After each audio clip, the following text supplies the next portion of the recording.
Good evening, boys and girls. It's Mrs. Rhoda from second grade, and I'm here with tonight's teacher tale. And I have a question for you. Do you guys have like a special bedtime routine that you do? I know that over the years I've had several, but one of my favorites was when I used to spend the night with my grandma, and she would tuck me in. She'd tuck the covers in underneath me. She'd give me a kiss on the forehead, and she'd say, "Sleep tight and don't let the bed bugs bite." And I used to love that. And every time she did that, I was ready to go to sleep. So tonight's story is about that bedtime routine and what happens when sometimes it doesn't go the way it should. So enjoy. The Kiss That Missed, written and illustrated by David Melling. The Kiss That Missed. Once upon a Tuesday, the king was in a hurry as usual. "Good night," he said and blew his son a royal kiss.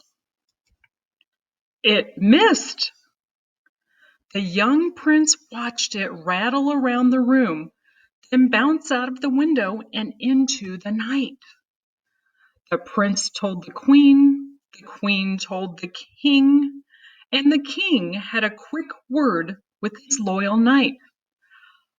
"Follow that kiss," he squawked. The knight mounted his horse, eventually, and galloped off in hot pursuit until they came to the wild wood.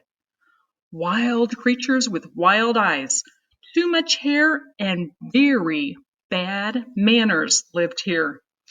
It was dark, it was smelly, it was snowing.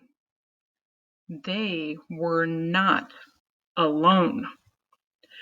There were bears with long claws and growly roars, swooping owls of all shapes and sizes, and a pack of hungry wolves with dribbly mouths.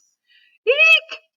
squeaked the knight, and then suddenly, with a sparkle, the royal kiss came floating by, and in turn said good night to everyone.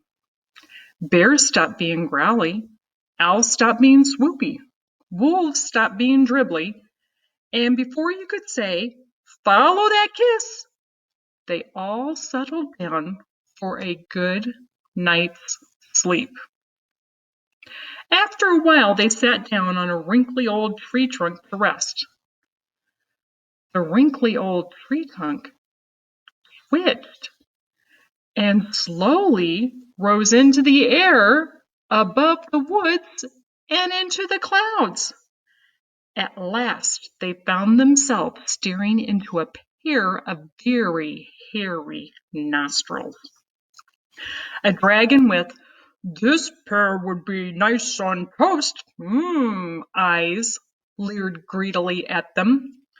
Suddenly, with a sparkle, the royal kiss came floating by and flew right up the dragon's nose. He sat up, sniffed, and blinked. Slowly, he opened his mouth, took a deep breath, and sneezed. "Hang on," he said as they tumbled through the trees.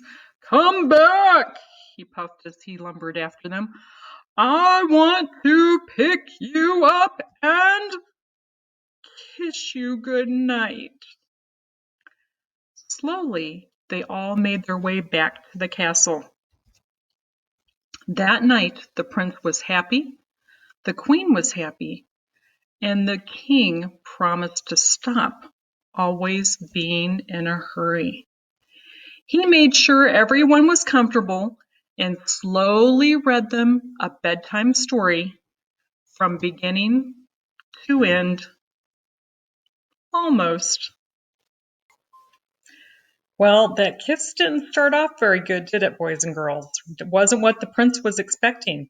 But in the end, everything worked out pretty well because the king got to read not just to the prince, but he got to read to everybody, and they all got to share in that. So kind of reminds me of what we're going through right now at school.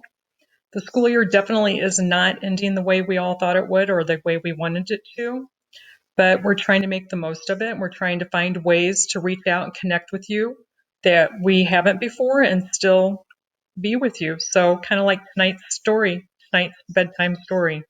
So I hope you enjoyed the story and sleep tight. Don't let the bed bugs bite. Night.